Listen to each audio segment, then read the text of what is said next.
Sa naging pagkatalo ng Warriors laban sa Denver Nuggets, nakita nating lahat ang malaking kakulangan ng Dubs sa depensa dahil kinakalabaw nga lang sila ni Nikola Jokic sa pinta at sinamahan pa yan ng napakainit na performance ni Aaron Gordon, Michael Porter Jr. at Reggie Jackson.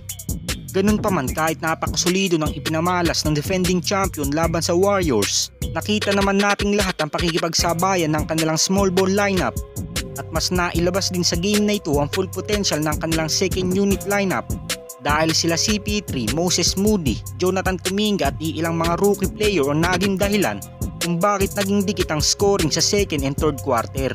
At naging pagkakataon naman ito kanina sa starting lineup ng Warriors dahil hindi na nga sila nagpaiwan sa kalamangan ng defending champion at hanggang sa naging kontrobersyal na ilang segundo ng fourth quarter kung saan ay sobrang dikit na ng game at hindi nga lang gaanong active ang mga ref sa mga tawag dahil nabaliwala nga ang isang play kung saan ay goaltending na dapat ang ginawa ni Aaron Gordon mula sa shot attempt ni Stephen Curry.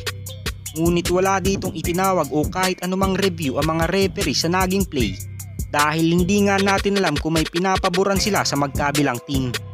Kaya naman sa naging pagkakamaling ito na dapat panalo na sana ang Golden State Warriors ay sobrang nasaktan naman ang Warriors head coach dahil ayon sa kanyang interview, masakit nga daw ang mga ganitong pagkatalo dahil last season pa nga daw ito laging nangyayari sa team ng Warriors.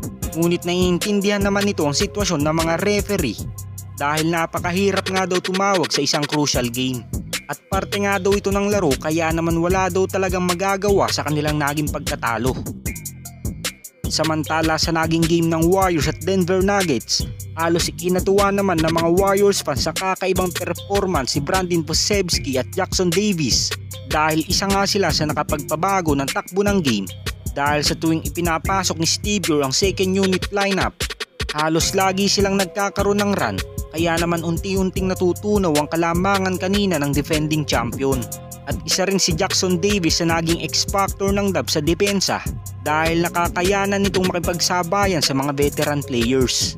Ngunit kitang-kita pa rin ang pag-aalangan nito sa tuwing siya ang inaatake ni Nikola Jokic sa pinta. At si Brandon Podziemski rin naman ay isa sa nakapagbigay ng matinding impact sa second unit dahil nakatulong ito sa scoring ng Dubs at naging malaking bagay din ang kanyang hustle sa game.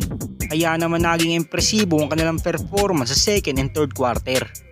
Ganun pa man ngayong lumalabas na ang potensyal ng mga young players ng Warriors, sobrang magiging malaking tulong ito in the near future kapag nagretiro na si Stephen Curry, Klay Thompson at Draymond Green.